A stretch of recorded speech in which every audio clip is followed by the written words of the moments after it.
Muy buenas tardes, apreciados discípulos y seguidores que hoy se conectan con nosotros a través del fanpage del Instituto de Comercio Exterior y Derecho Aduanero del Perú para iniciar juntos una capacitación en la que podamos compartir algunos conceptos vinculados a la actualización de los Incoterms 2020 y en un segundo bloque hablar sobre la implementación de los cambios y mejoras en la operatividad aduanera. ¿Ok? Como siempre, estoy a su entera disposición conforme se vayan conectando. En caso surja alguna inquietud, alguna duda, alguna consulta, no tengan ninguna dificultad o temor, escríbanme a través de el enlace que tienen ustedes viendo en este momento para hacer sus comentarios, que yo oportunamente iré respondiendo sus consultas. ¿Ok? Entonces vamos a empezar de una vez a hablar de los Incoterms. ¿Ok? No sin antes agradecer a Henry Ramos y a todo su equipo de profesionales que hacen posible que continuemos nosotros desarrollando la labor de capacitación en los diferentes campos de la especialización junto a un gran grupo de docentes, el cual me honro a integrarme a partir de la fecha. ¿Ok? Vamos a empezar entonces a comunicarnos con ustedes a través de esta herramienta digital. Hablemos de los Incoterms 2020. Y lo primero que tenemos que mencionar de los Incoterms 2020 es que estas reglas internacionales que sirven para la interpretación de los términos comerciales han ido sufriendo una evolución a lo largo del tiempo. En el año de 1936, cuando recién se inauguró esta forma de codificar las reglas y usos del comercio, los que en su momento tuvieron esta iniciativa, tengo la plena seguridad que jamás llegaron a imaginarse la trascendencia que iba a tener ese esfuerzo pensado para Europa en todo el planeta. Estos términos fueron pensados en el intercambio comercial en el continente europeo y hoy se ha irradiado a los 5 continentes. Hoy estas reglas internacionales ya establecen los usos y costumbres más comunes en materia de comercio internacional que las partes fijan en un contrato de compra-venta y determinan fundamentalmente el lugar donde se va a producir la entrega de la mercancía y asimismo determinan la forma en que se va a transmitir o trasladar los riesgos desde el vendedor hacia el comprador. ¿Ok? La finalidad de los Incoterms siempre ha sido la misma. ¿Ok? Lo que en el fondo se desea es tratar en lo posible que los compradores y vendedores, al momento de celebrar los contratos de compra-venta internacional, si en el transcurrir del tiempo surgiera alguna duda, incertidumbre respecto a la forma contractual que hayan resuelto, con el tiempo eso tiene que resolverse, pero no en los tribunales, ¿ok?, de justicia o en los tribunales arbitrales, sino que se resuelvan de manera directa, por trato directo, solo invocando los Incoterms. ¿Ok? Solo invocando los Incoterms. Entonces, lo que en el fondo persiguen los Incoterms es disminuir o evitar ciertas incertidumbres o ambigüedades derivadas de las distintas interpretaciones que pueden surgir respecto a un contrato de compra-venta internacional. Allí radica quizás el principal elemento característico de los Incoterms, ¿ok? Es decir, la razón por la que los expertos de la Cámara de Comercio Internacional de París decidieron en algún momento resolver, ¿no es cierto?, y codificar los aspectos vinculados al comercio fue precisamente para que en caso de incumplimiento ambas partes puedan rápidamente, con la sola lectura del Incoterm pactado, resolver quién es finalmente el responsable del incumplimiento de ese contrato sobre la base de los compromisos pactados en el Incoterm que eligieron por común acuerdo. Entonces, hoy quedan pocas posibilidades que se pueda entrar a una interpretación diferente o disímil, como dicen los expertos, o malentendidos o largos litigios respecto a incumplimiento de contratos, porque los Incoterms en el fondo han tratado de cubrir todas las aristas de los aspectos medulares en un contrato de compra-venta internacional. Hoy, en la versión 2020 de los Incoterms, el manual actual descansa sobre 3 columnas vertebrales. Son 3 las columnas vertebrales que sostienen hoy los Incoterms. Primero están las obligaciones. Segundo, los riesgos. Y tercero, los costos. Miren, obligaciones, riesgos y costos. En cuanto se refiere a las obligaciones, lo que los Incoterms señalan es quién organiza el transporte y el seguro, comprador o vendedor. O sea, depende de el término acordado. ¿Quién consigue los documentos de embarque y las licencias de exportación e importación? También va a depender del Incoterm pactado, ¿ok? Y en cuanto a los riesgos, ¿dónde y cuándo entrega el vendedor la mercancía? O sea, ¿dónde va a entregar la mercancía y cuándo lo va a entregar? ¿Bajo qué condiciones? ¿Ok? Y ¿dónde se transmite el riesgo del vendedor al comprador? Miren qué interesante, ¿no? O sea, los Incoterms van dibujando un poco el marco referencial de los límites en cuanto a las obligaciones entre comprador y vendedor. Y respecto a los costos, se establece qué costos asume cada parte contratante y básicamente hace referencia al transporte, el embalaje, la carga, descarga y los aspectos vinculados a la seguridad. ¿Ok? O sea, los Incoterms 2020 también traen como novedad el hecho mismo que los propios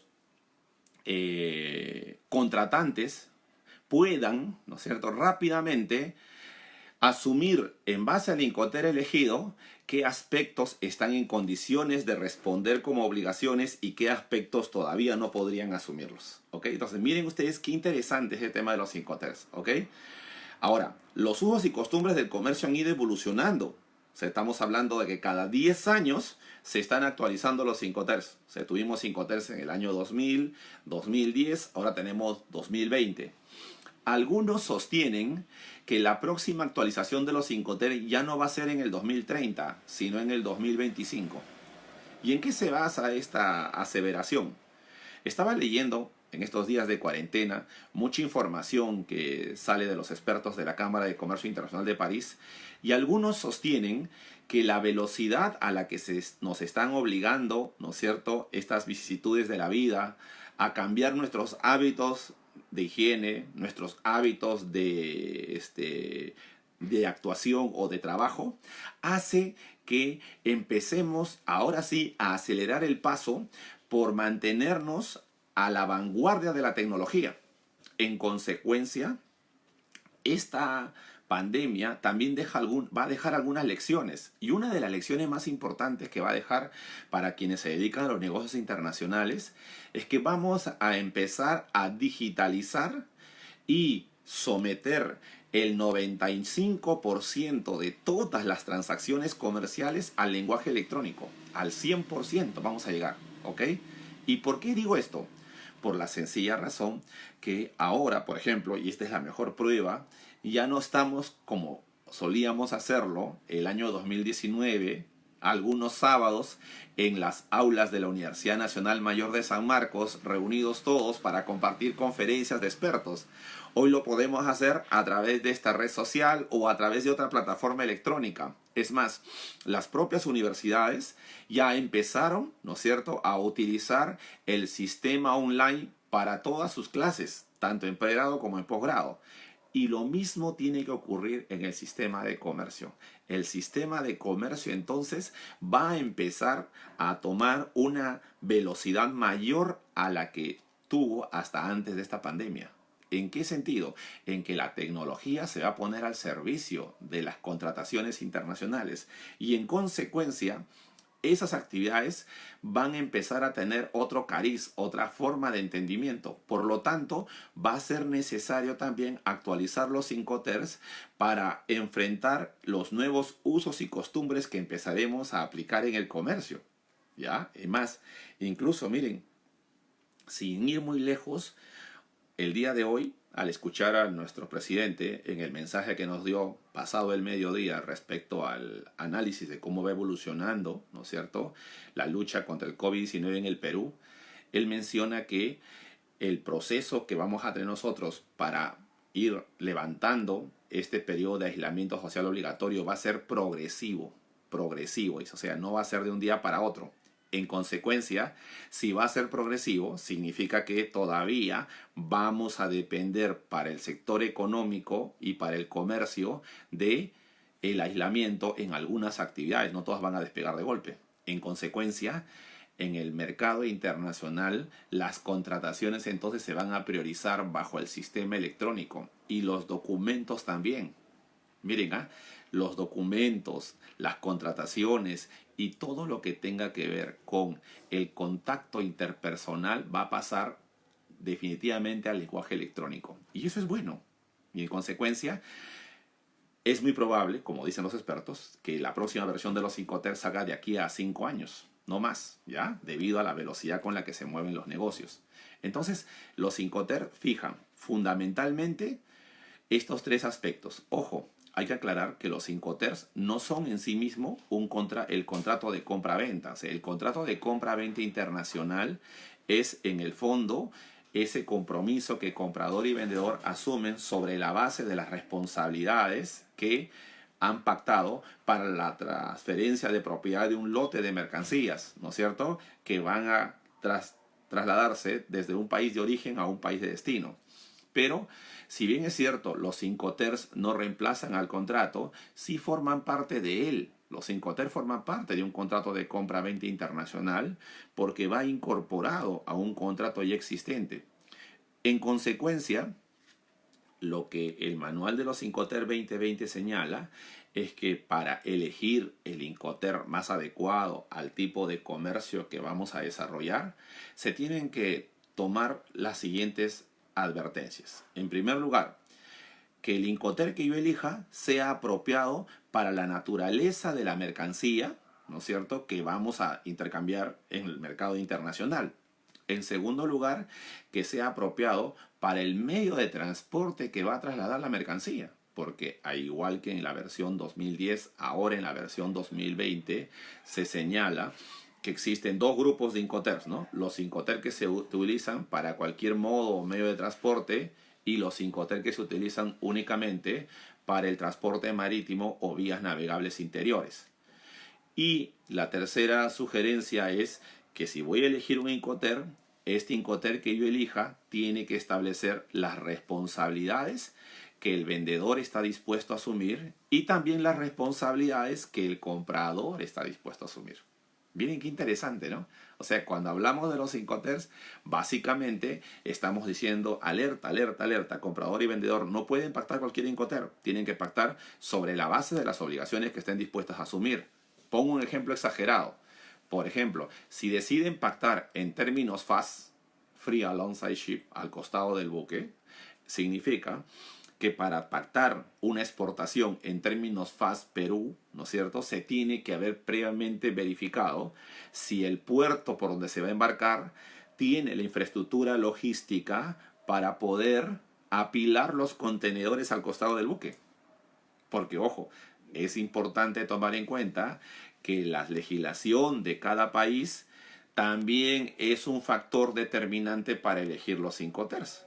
La legislación peruana es bastante amplia en la regulación de los puertos. Hoy tenemos la Autoridad Portuaria Nacional. En consecuencia, no es tan sencillo elegir un Incoterm, ¿no es cierto?, distinto al valor FOB y al valor CIF. Hay que tomar en cuenta si es que la legislación permite que el comprador, en este caso el vendedor, ¿no es cierto?, ofrezca un Incoterm sobre la base de las condiciones de infraestructura logística y el marco regulatorio que su país establece para ese tipo de contrataciones. Entonces es muy importante, ¿no? Eso dicen siempre los expertos. Ahora, la mejor forma o manera de incorporar las reglas Incoterm 2020 es prácticamente una reiteración de lo que ya vimos nosotros en el año 2010. Tanto en el año 2010 como ahora en el 2020, se señala que si las partes desean que las reglas Incoterm 2020 se apliquen a un contrato, la manera más segura de garantizarlo consiste en dejar clara la intención en el propio contrato, mediante una fórmula, una expresión, que primero se ponga la regla Incoterm elegida, luego el puerto, lugar o punto designado para la entrega de la carga, seguido de la expresión Incoterm 2020. Ejemplo. ¿Ok? CIF, Shanghái, China, Incoterm 2020. o DAP, Delivery at Place, DAP, Weston City, Fort Lauderdale, Florida, Estados Unidos, Incoterm 2020. O un ejemplo mucho más peruano, DDP, Delivery Duty Pay, Posuso, Oxapampa, Pasco, Perú, Incoterm 2020. Esa es la forma correcta de determinar, ¿no es cierto?, los Incoterms, ¿ya? Ahora bien, también es importante mencionar que dentro de los principales cambios que trae los Incoterm 2020, uno de los aspectos más saltantes es el tema de el equipo que estuvo a cargo la actualización de los Incoterm 2020. Dentro de ese comité que tuvo casi 150 representantes en los últimos 2 o 3 años de revisión de esta versión, ¿ok?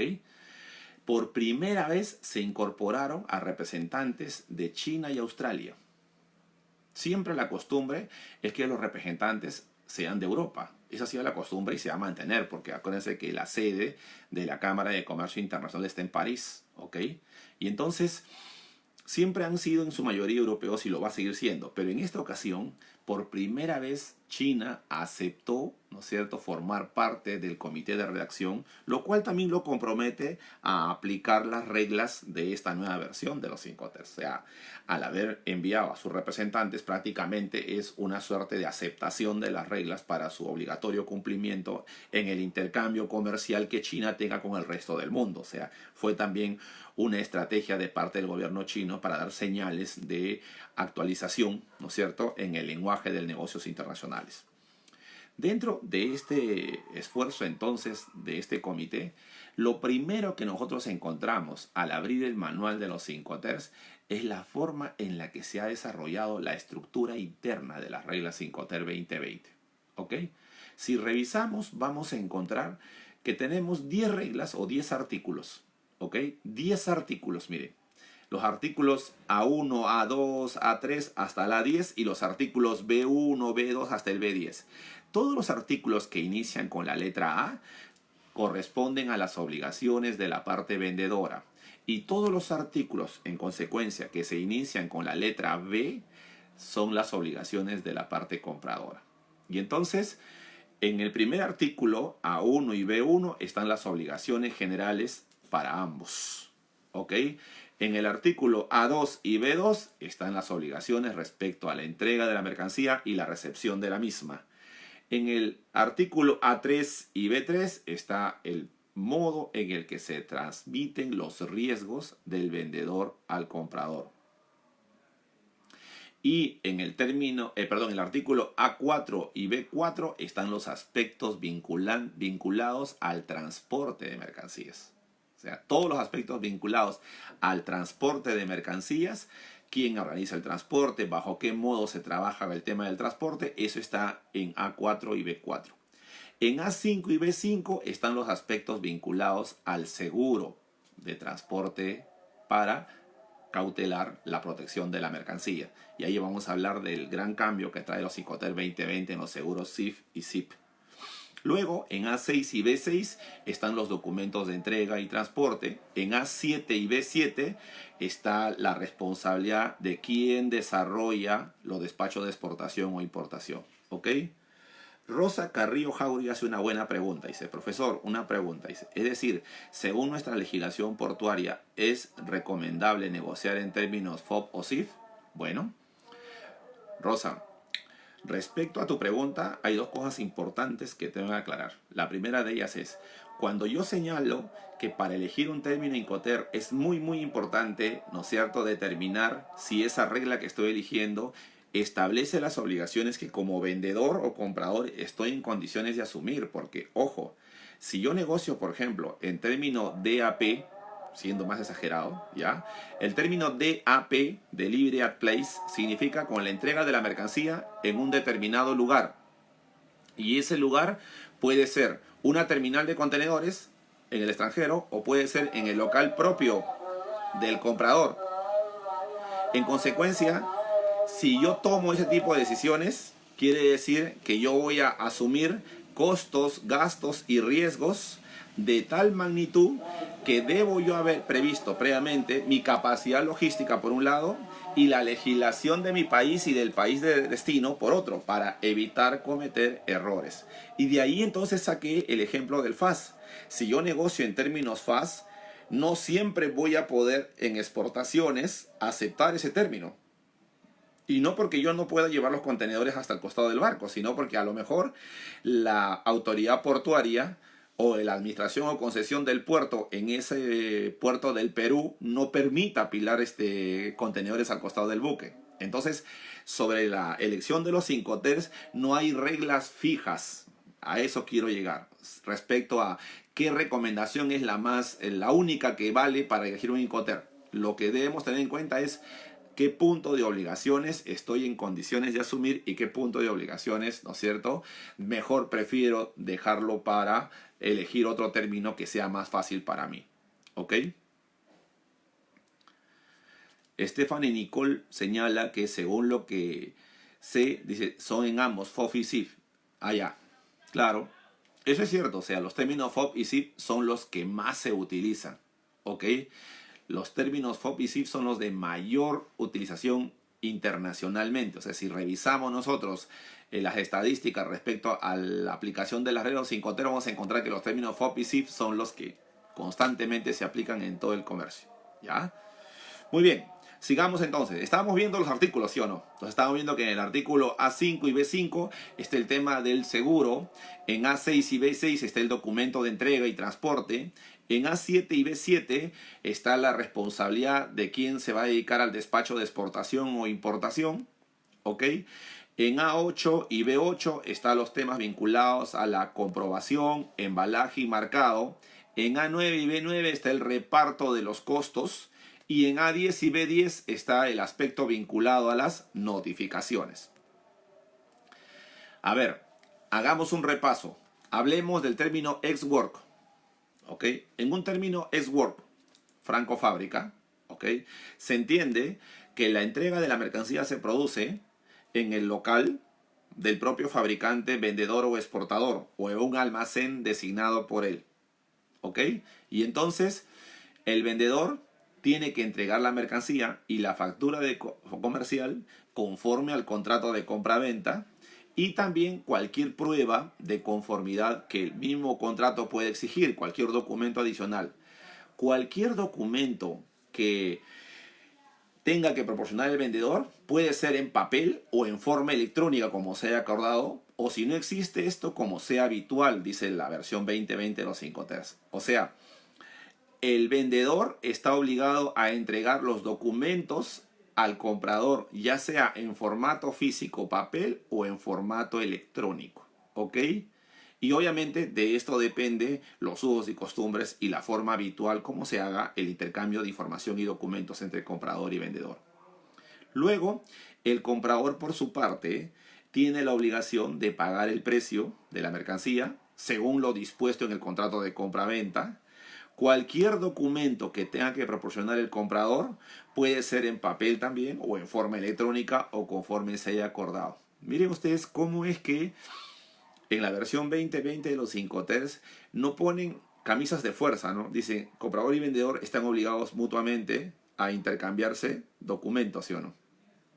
Y por lo tanto, estos documentos que se intercambian puede ser en papel impreso o puede ser en formato digital o de acuerdo a las costumbres, ¿no es cierto? O al uso habitual en un determinado momento o país. Y ahí entonces entra una reflexión. Nosotros hoy estamos diciendo que con ocasión de esta suerte de aislamiento social obligatorio y la forma en que estamos enfrentando la pandemia, muchas de las obligaciones están cambiando y usos y costumbres también. No se sorprendan, ¿no es cierto?, si es que empezamos a aplicar plataformas electrónicas también para efectos de desarrollar las obligaciones del contrato de compra-venta internacional. En este momento, lo que está empezando a surgir con mucha fuerza es el comercio de servicios. Es decir, dada esta coyuntura, muchos están saliendo a la búsqueda de plataformas electrónicas que les permita conectarse, ¿no es cierto?, y desarrollar modelos económicos mucho más exitosos. ¿Ok?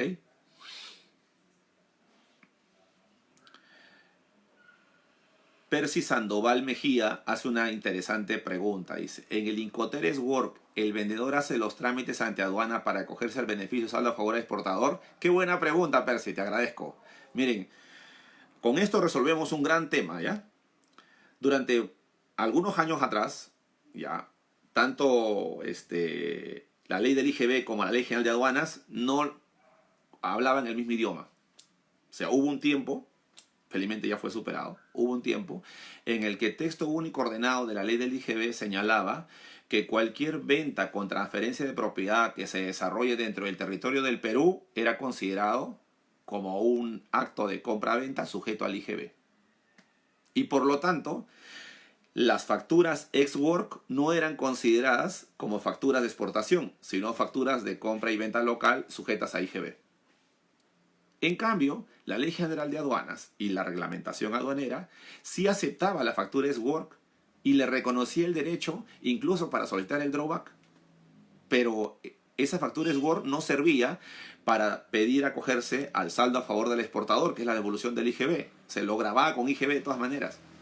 Entonces, ¿cómo se resolvió esto? Muy simple, con una modificación normativa después de una serie de análisis y intercambios de puntos de vista entre las autoridades de aduanas y las autoridades de SUNAT Tributos Internos. Se actualizó y se modificó el artículo 33 del texto único ordenado de la ley del IGB y se empezó a definir, ¿no es cierto?, las facturas S-Work, Free Carrier, ¿no es cierto?, y FAS. Y se dijo que en esas tres formas de facturar las exportaciones, esas tres formas de factura son reconocidas como factura de exportación y por lo tanto no están afectas al IGB y tienen derecho a obtener el saldo a favor del exportador. Pero se hizo una precisión, ¿no? Se puso como condición que el exportador sea quien, como lo ha dicho muy bien Percy Sandoval, gestione el trámite de exportación y con su RUC en la DAM de exportación aparezca como el gestor de la exportación, porque si no, ¿cómo pide la devolución del IGB? ¿Ok? Y también se establecieron plazos, ¿no? Se dijo que el plazo entre la emisión de la factura y el embarque de la mercancía debía ser dentro de los 60 días calendarios siguientes. O sea, se le puso condiciones como para no abrir la puerta a la posibilidad en que, bajo el pretexto de que era una factura en S-Work, se pretenda evadir el pago del IGB. Entonces se le puso condiciones y hoy, tanto para el saldo a favor del exportador como para el drawback también, existe la posibilidad que las facturas que se emitan en S-Work, en Free Carrier o en FAS sean consideradas como factura de exportación y por lo tanto tengan derecho no solo a la devolución del drawback, sino al saldo a favor del exportador, llenando desde la página web de la SUNAT el formulario PDB, Programa de Declaración de Beneficios, con la información respecto a las declaraciones de exportación de un determinado periodo y todas las facturas o declaraciones de importación grabadas con IGB vinculadas a esa operación de exportación para efecto de calcular el saldo a favor materia y beneficio. ¿Ok? Es un tema bastante interesante, muy técnico. Espero que en una próxima videoconferencia como esta podamos desarrollar a profundidad este tema. Van a ver que es bastante interesante y es uno de los beneficios más rentable que el drawback inclusive. ¿Ya? Muy bien. Hablemos ahora del Free Carrier. Si en el S-Work, ¿no es cierto?, el vendedor se obliga a entregar la mercancía en su propio local, ¿ok? Cuando revisamos el Free Carrier pareciera que dice lo mismo, porque en el Free Carrier también el vendedor se obliga a entregar la mercancía en su propio local. Y entonces la pregunta es, ¿cuál es la diferencia? La diferencia es muy sencilla, ¿ok?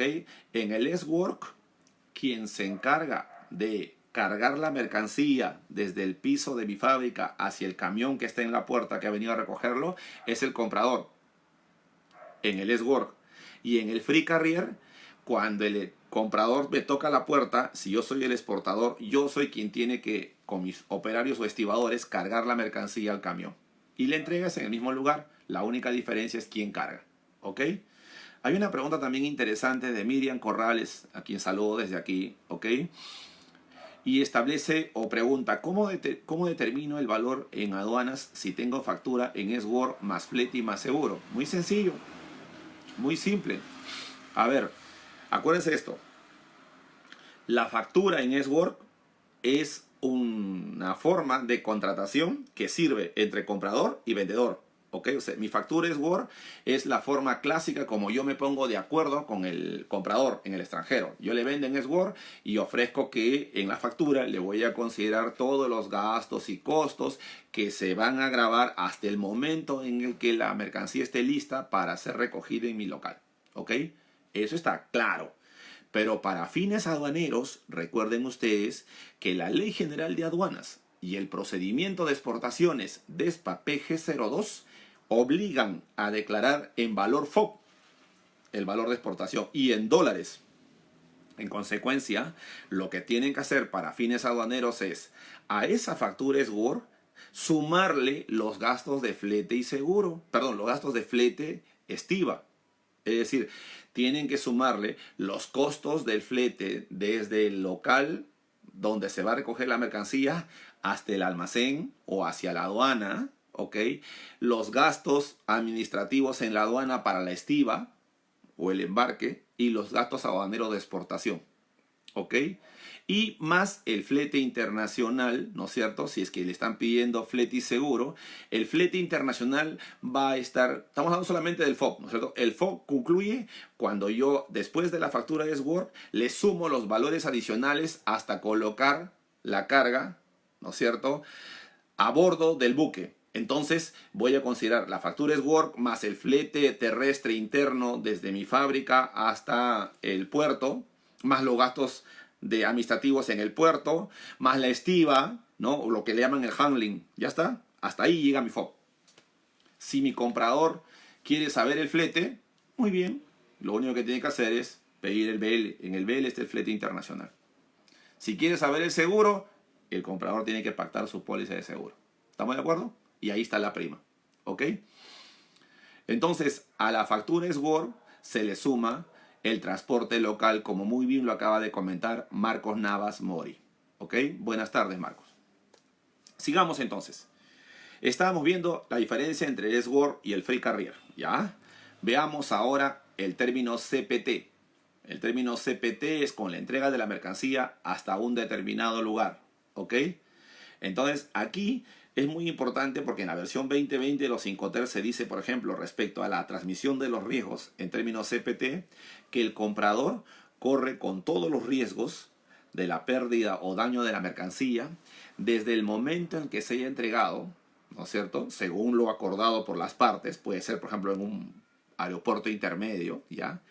Si el comprador no da aviso, ¿no?, de la fecha en la que va a ir a recoger la carga, corre con todos los riesgos de la pérdida o daño de la mercancía desde la fecha acordada o el fin del plazo acordado para la entrega, siempre que la mercancía se haya identificado claramente como la mercancía objeto del contrato. ¿Ok? Entonces, este término CPT es un término bastante dinámico. Se utiliza en el transporte terrestre, en el transporte aéreo, ¿no es cierto? Como muy bien lo señala Jessica Zapana Pasa, ¿no es cierto? El CPT se aplica también en el transporte terrestre. O sea, el transporte terrestre significa que yo voy a entregar la carga no de repente en el país de destino, sino en un país intermedio. Y entonces, en ese término CPT, la transmisión de riesgos es hasta el punto acordado en un área geográfica, en un país tercero, ¿no es cierto? Y hasta ahí tiene que llegar la responsabilidad del vendedor, y el comprador se obliga a fijar la fecha o el periodo en el cual va a acudir a ese punto a recoger la carga. Si él no llega a recoger la carga, el vendedor se libera de responsabilidad al haberlo entregado durante el periodo pactado. ¿Ok? Luego tenemos el término SIP.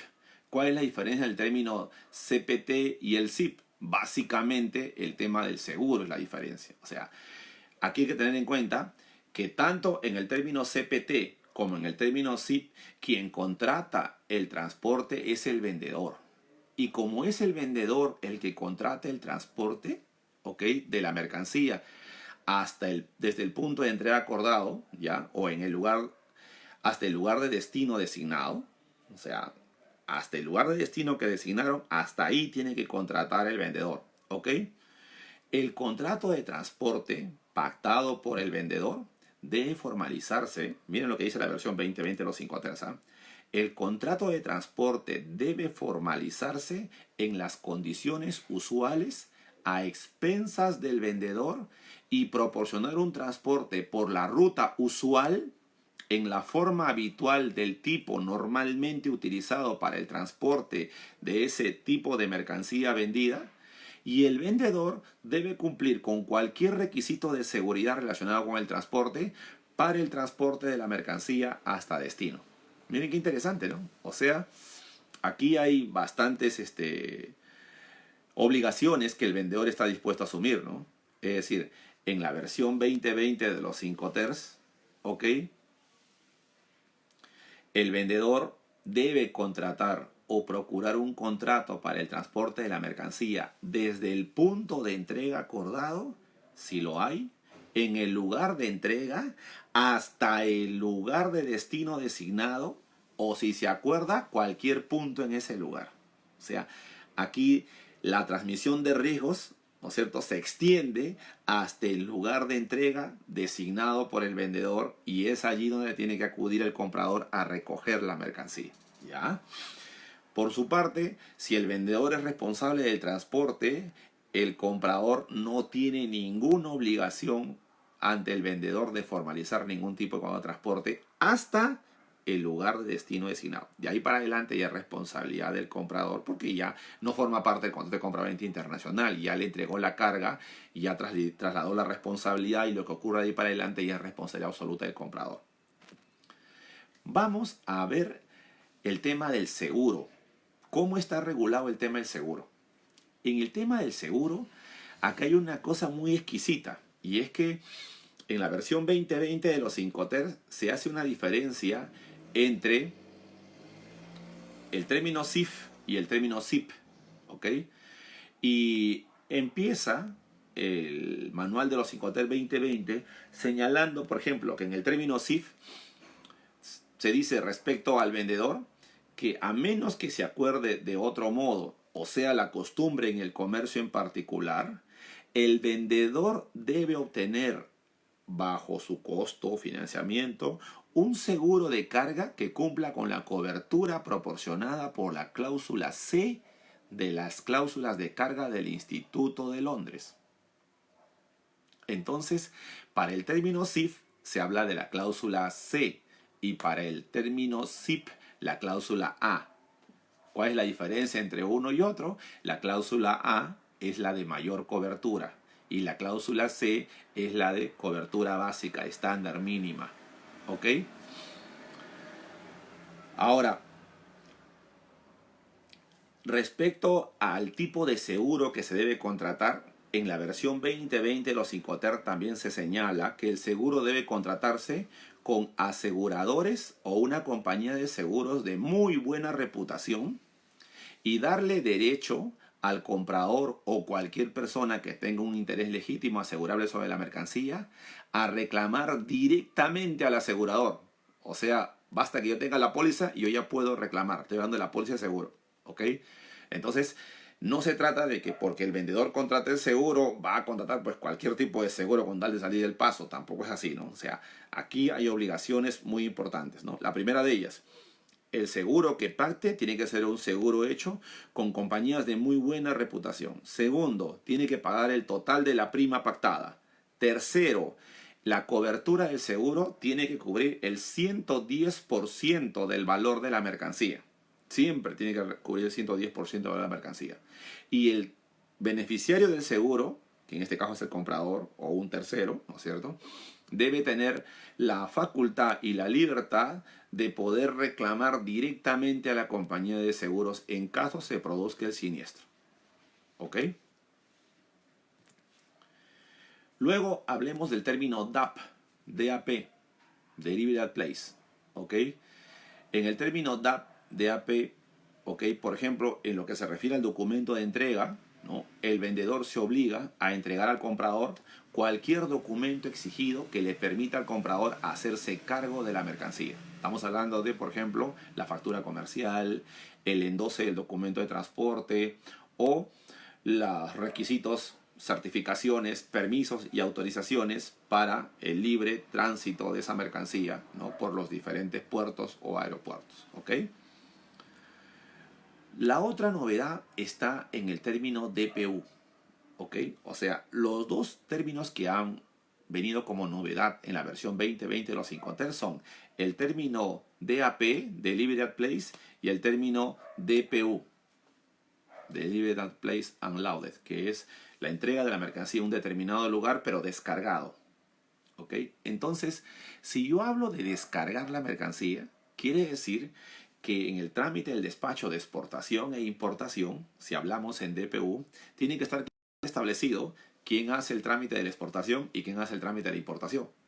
Y es así como lo ha entendido la versión 2020 de los Incoterms. Uno lee la 2020 de los Incoterms, te indican que el vendedor debe llevar a cabo y pagar los trámites de despacho de exportación en DPU. El vendedor se obliga a pagar todos los trámites del despacho de exportación exigidos por el país de exportación, tales como licencias, acreditación de seguridad, inspección previa al embarque y cualquier otra autorización oficial.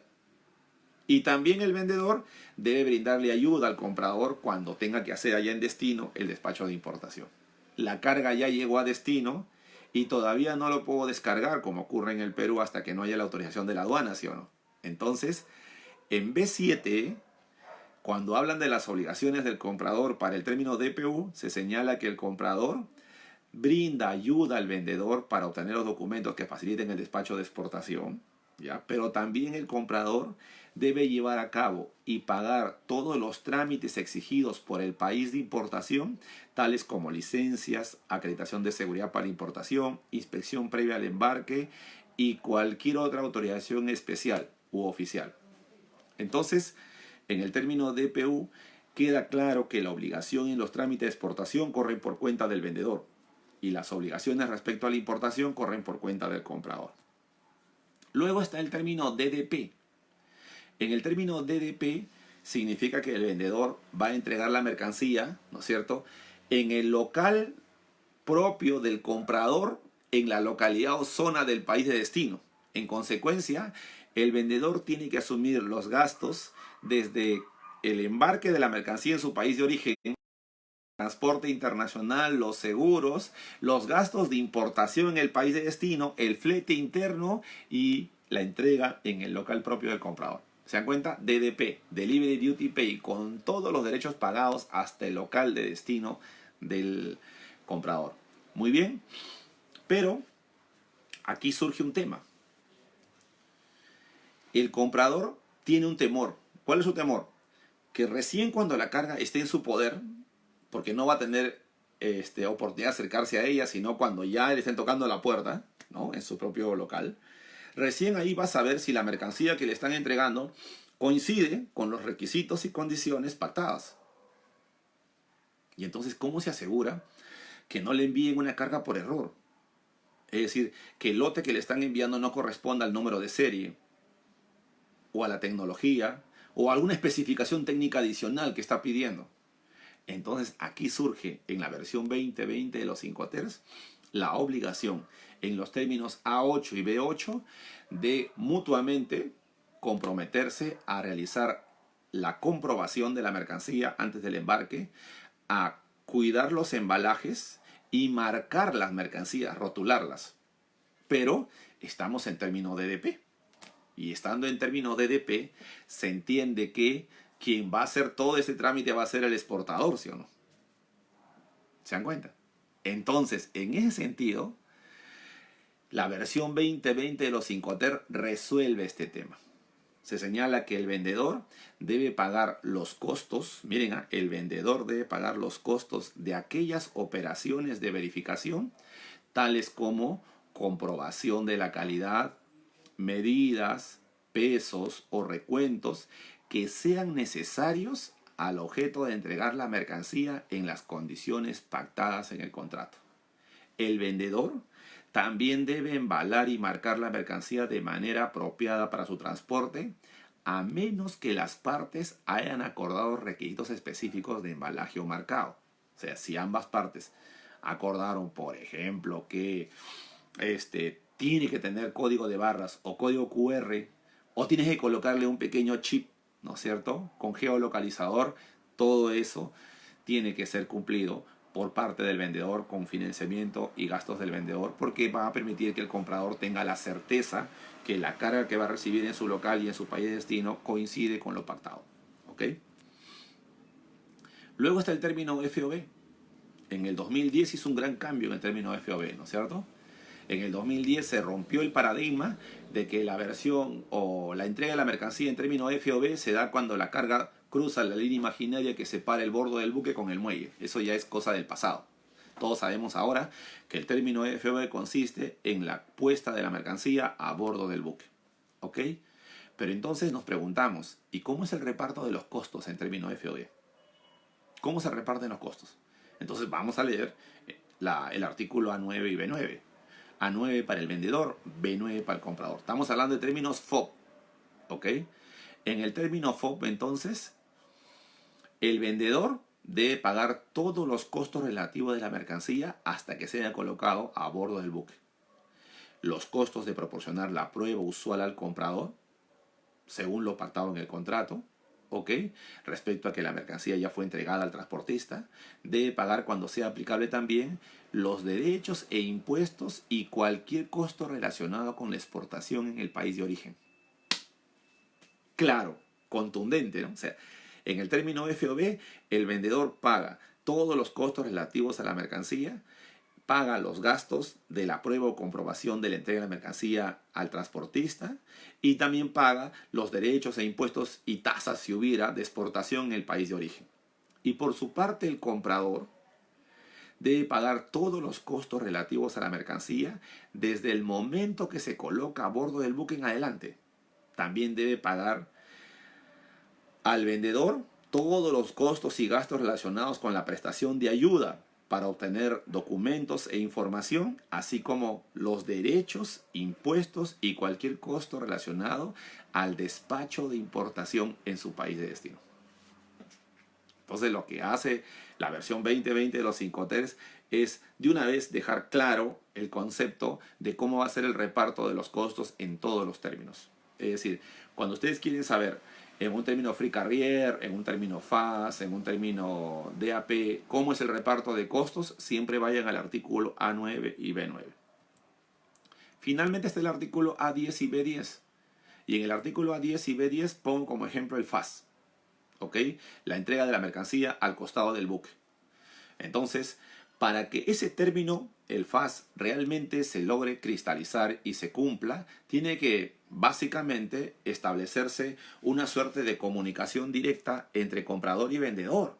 Y ahí es donde tengo yo que mencionar lo siguiente. Si yo vendedor, ¿no es cierto?, en un término FAS, me obligo a entregar la mercancía al costado del buque, quiere decir que el comprador me tiene que avisar primero al costado de qué buque, en qué puerto, ¿no es cierto? Y en qué periodo o fecha debo entregar los contenedores o la carga. Por esa razón, si revisamos nosotros la versión 2020 de los 5TER, vamos a revisar que en el término B10 para lo que es FAS señala que el comprador debe dar aviso suficiente al vendedor de cualquier requisito de seguridad relacionado con el transporte. Debe también darle el nombre del buque con su matrícula, su bandera, el punto donde se va a producir la carga en el muelle o el puerto, la fecha de entrega seleccionada dentro del plazo acordado por las partes. ¿Eso qué significa? Que si el comprador no cumple con comunicar oportunamente al vendedor, ¿no es cierto?, estos requisitos para colocar la carga al costado del buque, no se podría firmar o acordar en términos FAS. Entonces, en resumidas cuentas, la versión 2020 de los 5TERS tiene esta particularidad, ¿no? Tiene una introducción, una parte introductoria donde te explica las recomendaciones para elegir el término más adecuado a la mercancía y al medio de transporte. Está vinculado a los contratos de compra-venta internacional y tiene notas explicativas con ejemplos a todo color y gráficos para poder, ¿no es cierto?, entender mejor su aplicación. Dentro de los contratos que están vinculados a los 5TER 2020 surge un tema que también es novedad. ¿Ok? La versión 2020 de los 5TERS menciona el convenio SOLAS. ¿Qué es el convenio SOLAS? El convenio SOLAS es un convenio internacional para la seguridad de la vida en el mar. que permite que ahora u obliga a que los contenedores tengan que ser pesados antes de subir al barco, ¿ok? Y eso amerita un costo, un gasto. La pregunta es, ¿y quién va a asumir ese gasto? Eso significa entonces que para asumir ese gasto o para determinar el gasto se tiene que pactar previamente, de acuerdo al Incoterm, ¿no es cierto?, cómo va a ser el tema del costeo y la determinación final de estos costos. Entonces, aquí lo que te menciona la versión 2020 de los Incoterms es que la obligación de pesar el contenedor va a traer como consecuencia gastos, ¿no es cierto?, sobre todo si es que va a haber una demora en el puerto para pasar por este trámite del pesaje, porque se está obligando a precisar la masa bruta verificada del contenedor antes de subirlo al barco. Entonces, lo que dice la versión 2020 de los Incoterms, que estas operaciones de pesado, ¿no?, tienen que estar indicados claramente en la relación contractual entre comprador y vendedor para asumir esas obligaciones y evitar, ¿no es cierto?, que ese costo quede flotando en el aire, ¿ya? Es muy importante. Y pone un ejemplo, ¿no? Dice, por ejemplo, si se va a negociar en términos FOB, el costo del pesaje debería correr por cuenta del exportador. Y si se va a negociar en términos DDP, debe correr también por cuenta del exportador. Pero si se va a negociar en términos SWOR, debe correr por cuenta del comprador. ¿Ves? Esos son los ejemplos que pone la versión 2020 de los Incoterms. ¿Ok? Ahora, quiero terminar esta parte de los Incoterms señalando que se han hecho dos cambios. ¿Ok? Me están preguntando bastante, estoy viendo cuáles son específicamente los términos que han cambiado. Bueno, en primer lugar, primer cambio, desaparece el término DAT, Delivery at Terminal. Desaparece el término DAT y en su lugar surge el DPU. ¿Por qué desaparece el término DAT? Desaparece el término DAT por falta de uso. Y además porque operativamente en el mundo no se autoriza la entrega de una mercancía en una terminal de contenedores si antes no se ha descargado. Por eso es que se reemplaza el término DAT por el término DPU, que consiste en entregar la mercancía en un determinado lugar pero descargado. Por eso se habla del DPU, por sus siglas en inglés, Delivery at Place Unloaded, o sea, la entrega de la mercancía descargada en un determinado lugar. ¿Ok? Y se recalca en la versión 2020 de los Incoterms que el lugar de destino podía ser cualquier lugar y no solamente una terminal de contenedores. ¿Ok? Y la empresa vendedora debe asegurarse entonces de que el lugar donde tiene la intención de entregar la mercancía es un lugar que cuenta con la infraestructura logística para poder descargar. ¿Ok? Luego, en el término DPU, el vendedor entonces, como dijimos, entrega la mercancía y transmite el riesgo al comprador cuando la mercancía es descargada en los medios de transporte de llegada y se pone a disposición del comprador en un lugar de destino designado o en el punto acordado en ese lugar. ¿Ok? Entonces queda claro que en la versión 2020 de los Incoterms están claramente establecidos los dos grupos de Incoterms, ¿no? Las reglas que se usan para cualquier modo o medio de transporte y las reglas que se usan solamente para el transporte en vías navegables o en el transporte marítimo.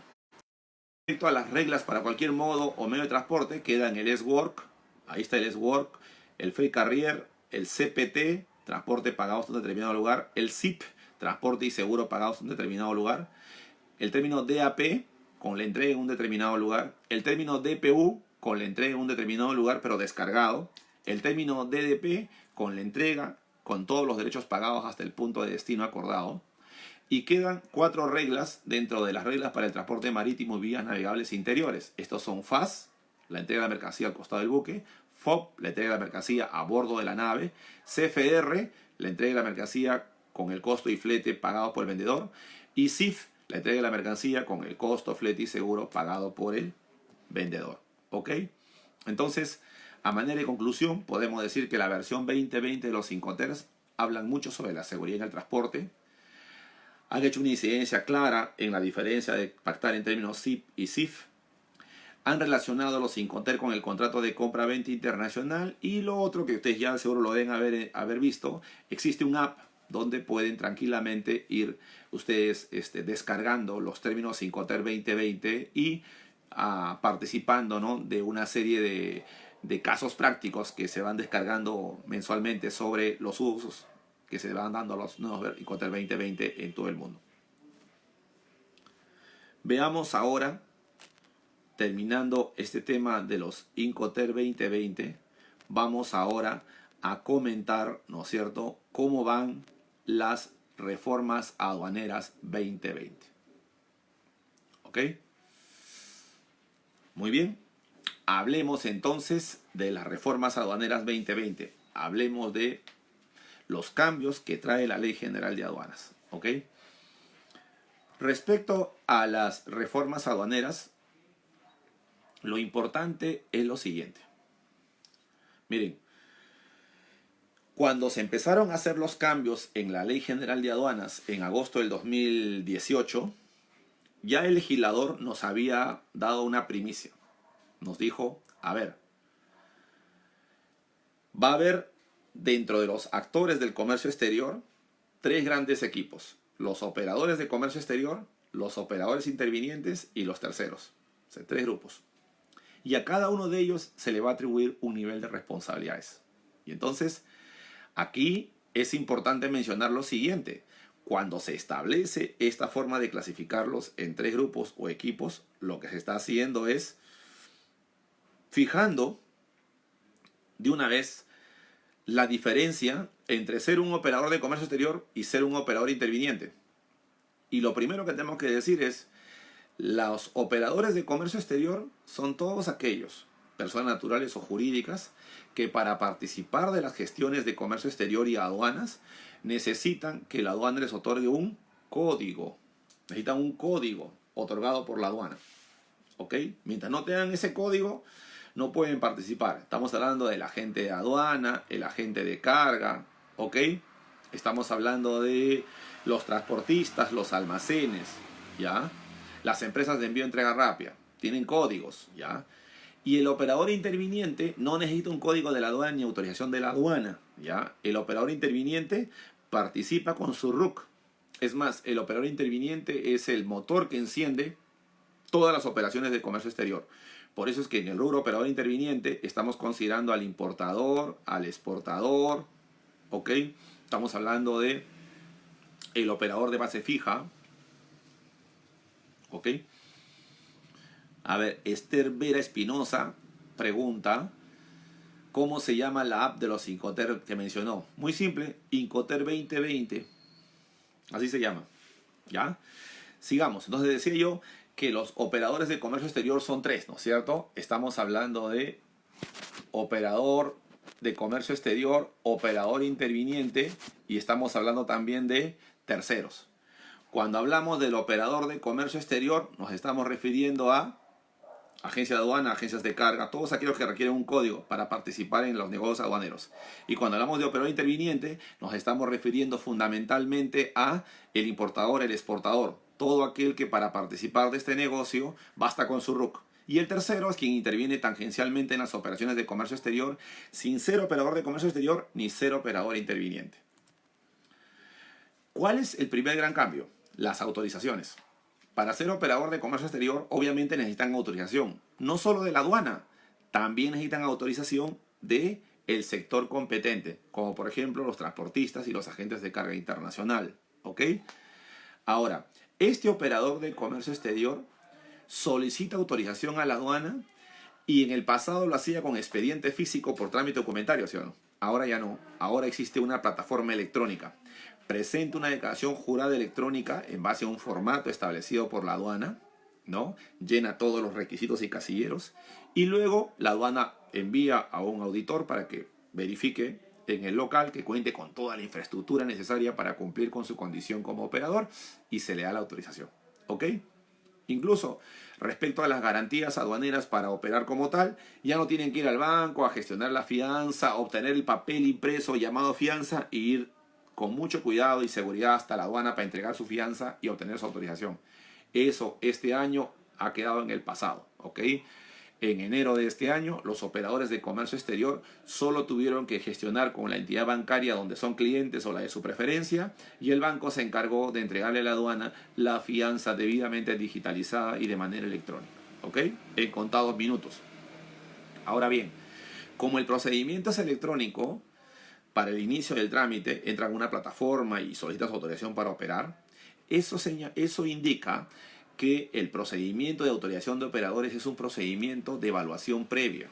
Es decir, todos los operadores de comercio exterior que transmiten su solicitud o declaración jurada electrónica inician un proceso que incluye la verificación del local, la infraestructura, los requisitos de seguridad y la autorización respectiva con el código. ¿Ok? Para lograr este propósito, solo tienen 30 días hábiles, según la modificatoria del reglamento de la ley de aduanas. ¿Ok? Si en 30 días hábiles la administración aduanera no emite pronunciamiento, se produce el silencio administrativo positivo. ¿Qué significa esto? Que el operador ya tiene la autorización y por lo tanto ya puede empezar a operar. Entonces, todos los operadores de comercio exterior van a someterse a un procedimiento electrónico de evaluación previa.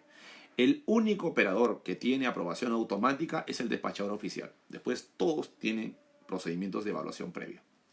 Otro gran cambio que trajo la legislación aduanera es el plazo de autorización. ¿Ok? En el pasado, los operadores de comercio exterior tenían plazos indefinidos. O sea, yo tengo más de 25 años trabajando en la aduana y en todo este tiempo, desde antes que yo llegara a trabajar en la aduana, ya habían agencias de aduana que hasta hoy siguen operando, lo cual no es un delito, está muy bien. Claro, han logrado presencia comercial, ¿no es cierto?, por la calidad del servicio y por la experiencia que tienen en el desarrollo de las operaciones de comercio exterior. Pero ahora vienen nuevas reglas de juego. Ahora lo que se establece es que las autorizaciones van a tener un plazo y que hay que ir renovando al vencimiento del plazo. Y en ese proceso de renovación van a ser sometidos a una especie de evaluación. Y además, estos operadores van a ser categorizados, se van a tener categorías y esas categorías van a determinar su permanencia, ¿no es cierto?, en el sistema de comercio exterior o en el sistema aduanero. Y entonces repasemos estos plazos, ¿ok? Por un plazo indefinido solamente han quedado como autorizados la empresa de servicio postal, o sea, Serpos, y las entidades públicas que no conformen a actividad empresarial del Estado. O sea, estamos hablando de aquellas entidades que participan del comercio exterior por creación de una ley del Congreso. O sea, ahí contra eso no podemos, ¿no es cierto? Nosotros fijar reglas de juego distintas, porque hay una ley que los protege, como es el caso de Serpos. Pero luego viene el segundo tramo. 5 años. Cada 5 años tienen que renovar su autorización el almacén aduanero, la empresa de servicio de entrega rápida, el beneficiario de material de uso aeronáutico, la tienda libre o duty free, la asociación garantizadora y expedidora en el caso del convenio de importación temporal al amparo del convenio. Entonces, qué interesante. Estamos diciendo entonces que los operadores de comercio exterior van a tener plazos por 5 años, van a tener plazos indefinidos y también hay otro grupo. Todos los demás van a tener plazo de 3 años. Entonces, si yo digo que el plazo indefinido lo van a tener las empresas de servicio postal y las entidades públicas, y por 5 años solo el almacén aduanero, la empresa de servicio de entrega rápida, el beneficiario de material de uso aeronáutico, la tienda duty free y la asociación garantizadora y expedidora, quiere decir que todos los demás, agencias de aduana, agencias de carga, transportistas, van a tener autorización por 3 años. Cada 3 años las agencias de aduana y las agencias de carga tienen que renovar su autorización. ¿Ok? ¿Y a partir de cuándo corren esos 3 años? Empezó a correr el 1 de febrero de este año 2020. Eso significa que las agencias de aduana, las agencias de carga, tienen que renovar su autorización el 1 de febrero del 2023. Y los almacenes aduaneros y las empresas de servicio de entrega rápida tienen que renovar su autorización el 1 de febrero del 2025, cada 5 años. ¿Ok?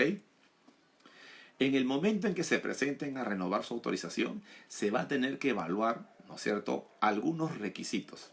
Y ya el reglamento de la Ley General de Aduanas y la propia norma también aduanera de la ley, además del procedimiento de categorización de operadores y autorizaciones, señala que dentro de los lineamientos que la administración aduanera va a tomar en cuenta para renovar las autorizaciones, van a contar, en primer lugar, que esté vigente la autorización previa que debe conseguir del sector público. Por ejemplo, si es un agente de carga, tiene que, al momento que se presenta a renovar, tener ya renovado y vigente su autorización que le otorgó el Ministerio de Transportes y Comunicaciones. Si su autorización que le da el Ministerio de Transportes y Comunicaciones ya no está vigente, entonces es de más, o sea, no le va a autorizar la aduana la renovación. Luego, también se va a evaluar la trayectoria satisfactoria del cumplimiento de la normativa aduanera. Dicho en lenguaje más sencillo, se va a evaluar si es que este operador tiene, ¿no es cierto?, un récord de infracciones mínimo. Es decir, siempre ha cumplido con la ley, tiene un menor número de infracciones. Luego, la trazabilidad de las operaciones. Tienen que empezar los operadores de comercio exterior a implementar mecanismos para que sus clientes puedan en tiempo real conocer el detalle y el estado actual de todos los trámites que hayan gestionado por encargo de estos operadores, ¿ya? Para que no tengan que estar llamando por teléfono o sufriendo esa falta de información de la cual han sido víctimas en los últimos tiempos. Por otro lado, también tienen que tener solvencia financiera. ¿Esto qué significa? Que estos operadores de comercio exterior, para tratar de mantenerse en el sistema e implementar todos estos cambios, necesitan capital, ¿no es cierto? Necesitan un patrimonio que responda por su continuidad. Luego también un tema que es muy importante es que los operadores deben demostrar continuidad en el servicio. ¿Esto qué significa? Que si revisamos la tabla de infracciones y sanciones aduaneras, tema sobre el cual seguro haremos otra videoconferencia en el futuro, ¿ya? Si revisamos la tabla de infracciones y sanciones aduaneras, vamos a ver lo siguiente, ¿ok? Que el único caso o la única causal de suspensión de un operador de comercio exterior es cuando no ha logrado registrar ningún movimiento ni operación de comercio exterior el año anterior. Entonces, se va a sancionar y castigar la no continuidad en el servicio, cuidado, ¿ya? Y luego, lo que era evidente, lo que es obvio, se le va a exigir también al momento de la renovación, ¿no es cierto?, la implementación de sistemas de seguridad y los sistemas de calidad. El sistema de calidad es un nuevo lenguaje, ¿ya?, que todos los operadores y las empresas y organizaciones modernas han empezado a implementar. El sistema de gestión de calidad es, ¿no es cierto?, para nosotros una estandarización de procedimientos para evitar los errores y para hacer la mejora continua una filosofía de vida en todas las operaciones de comercio exterior. Ahora, ¿para qué van a servir estas categorías? Alguien se preguntó, ¿no? Bueno, en primer lugar, las categorías de los operadores de comercio exterior se van a utilizar para los siguientes beneficios. Mire, en primer lugar, para renovar la autorización del operador de comercio exterior. O sea, un operador de comercio exterior, si está en categoría A o categoría B, su renovación va a ser automática, ¿ok? No tiene que hacer más trámite. Pero el que esté en categoría C, bueno, él va a tener problemas, no va a poder renovar, ¿ya? También los operadores de comercio exterior va a poder determinar, ¿no es cierto?, en función a su categoría, el monto y el tipo de garantía que va a presentar. O sea, si este es un operador que está en categoría A, el monto de su garantía no varía. Se mantiene siempre en el mismo valor. Ya es una categoría flat. Por ejemplo, si es que es operador de comercio exterior de categoría A, agente de aduana, su carta fianza siempre va a ser $100.000. ¿Ok? Si está en B, 150.000. Si está en C, $200.000. Miren. Agente de carga, si está en categoría A, $25.000. Si está en categoría B, $37.500. Y si está en categoría C, $50.000. O sea, el estar en una categoría A, eso le permite al importador, perdón, al agente de aduana o al agente de carga o al transportista o al almacén mantener una fianza por un valor flat, un valor mínimo, por decirlo menos, ¿ya? También va a permitir que el que está bien categorizado no se le sancione cuando cometa infracciones leves. Pero aquí hay que aclarar, solo se le perdona las 3 primeras infracciones leves que cometa en el año. Hoy, como ustedes muy bien saben, más adelante, cuando hagamos otra videoconferencia donde hablemos del régimen de infracciones y sanciones, prometo ir al detalle de la tabla, ahí van a ver ustedes que el haberse declarado la emergencia sanitaria nacional ha generado una serie de modificaciones normativas en aduanas. Y una de ellas, la más importante, es que se ha aprobado la facultad discrecional. Y muchas infracciones de la tabla hoy no se están aplicando. Han quedado suspendidas hasta junio de este año. En consecuencia, el récord de infracciones y sanciones del operador de comercio exterior no va a ser no va a tener mayor perjuicio, porque hasta junio hay muchas sanciones que no se van a aplicar. Por ende, va a haber la posibilidad de que estos operadores de comercio exterior recién empiecen a entrar al récord de infracciones y sanciones a partir de la quincena de junio en adelante. ¿Estamos de acuerdo? Ahora bien, también lo que todos esperan es el régimen de gradualidad en materia de sanciones aduaneras. ¿Ok? El régimen de gradualidad en materia de infracciones y sanciones aduaneras es un beneficio que va a reemplazar al régimen de incentivos, porque ustedes saben que el régimen de incentivos ya no está vigente. Ya esperamos de que en los próximos meses se pueda tener ya esa norma, ¿no? Para también poderla comentar, ¿ya? Ahora bien, estas categorías que tiene el operador de comercio exterior son categoría A, categoría B, categoría C, tienen, ¿no es cierto?, una explicación. Miren, el que está en categoría el que está en categoría A es aquel operador que, ojo, demuestre que en el año calendario donde se le evaluó, su margen de efectividad es 90% hacia arriba. O sea, su récord de infracciones y sanciones en el año es menor al 10%. Está en categoría A. Categoría B, para aquel operador cuyo fiel cumplimiento de la norma está entre el 60 y el 90%. O sea, más de 60, menos de 90. Está en categoría B. Es lo aceptable. Categoría C, él sí tiene problemas. ¿Ya? Este es un operador cuyo margen de cumplimiento de la ley está por debajo del 60%. ¿Ok? Entonces, es muy importante esto, ¿no es cierto? Porque sobre la base de las categorías se va a poder medir el desempeño del operador de comercio exterior. Ojo, no solamente se trata de medir el cumplimiento de la ley en función a las infracciones y sanciones, también se tiene que tomar en cuenta la calidad del servicio que brindan a sus clientes. Ojo, revisemos bien el reglamento de la ley y ahí se señala claramente que los operadores de comercio exterior tienen que implementar en su portal un mecanismo que permita que el cliente pueda manifestar su opinión respecto a la calidad del servicio que le han brindado.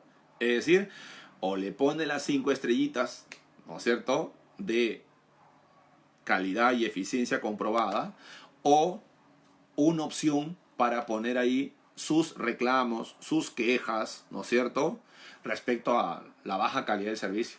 Eso también se tiene que tomar en cuenta, ¿ya?, para calificar a un operador. ¿Cómo va a saber el operador de comercio exterior a qué categoría le corresponde al terminar este año 2020? ¿Cómo? Muy simple. Esa respuesta está en el reglamento de la ley de aduanas. El reglamento de la ley de aduanas señala que los primeros 10 días calendario de enero de cada año, la aduana va a poner a disposición del operador de comercio exterior la categoría que obtuvo el año anterior en función a su medición.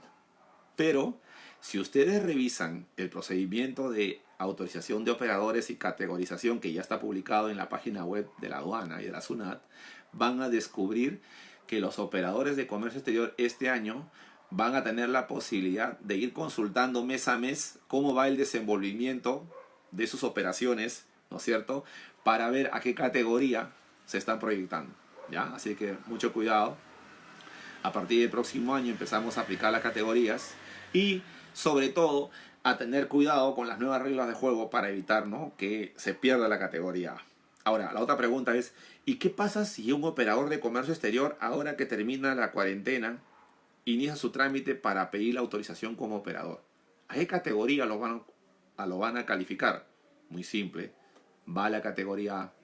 O sea, un operador de comercio exterior que empieza a operar de cero, de frente va a la categoría A. ¿Por qué? Porque no tiene pasado. Acuérdense que para evaluarlo se tiene que esperar un año calendario y revisar su récord de infracciones y sanciones y la calidad de su servicio. ¿Ok? ¿Cómo se va a medir el nivel de cumplimiento de la normativa?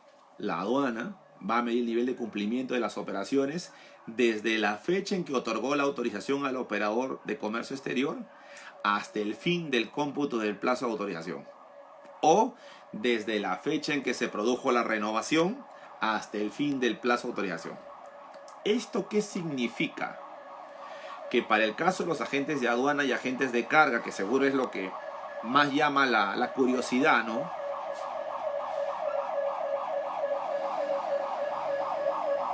En el caso de los agentes de aduana y agentes de carga, ese plazo de 3 años, ¿ok? Se empezó a contar ahorita el 1 de febrero del 2020 y va a terminar el 1 de febrero del 2023. En consecuencia, para saber, ¿no es cierto?, si se renueva o no se renueva la autorización, hay que tomar en cuenta el promedio de los 3 años.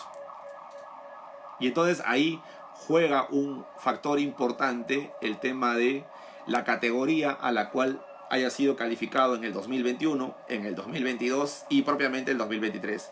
¿Qué es lo óptimo? Que siempre esté en categoría A los 3 años, ¿sí o no? ¿Qué es lo que podría ocurrir? Una combinación, ¿no? Para ver a qué categoría termina al cerrar el tercer año. Ahí empezamos a jugar, ¿no? Si está primer año A, segundo año B, segundo año A. O primer año A, segundo año B, tercer año B. Preocúpense si un año está en C. ¿Ya? Entonces, hoy día, como muy bien lo he dicho, y me da mucho gusto que Gimar Augusto Dávila me esté entendiendo, ¿ok? Todos los que han empezado a operar a partir de este año están en categoría A. Eso es cierto. ¿Ok? Estamos de acuerdo. Gracias, te felicito. ¿Ya? Ahora, pregunta Martín Flores, dice, ¿el personal de una agencia, liquidadores, despachadores, representantes aduaneros, se verán afectados si una agencia de aduana sale del mercado? Obviamente que sí, ¿no? Claro, por eso es que aquí va mi consejo.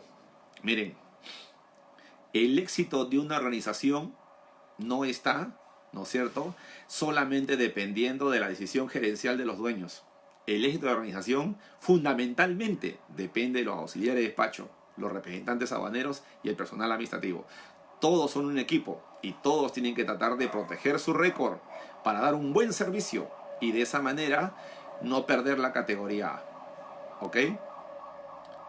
Gimar Dávila pregunta, dice, en el marco de las modificaciones del decreto legislativo 1433, ¿cuál es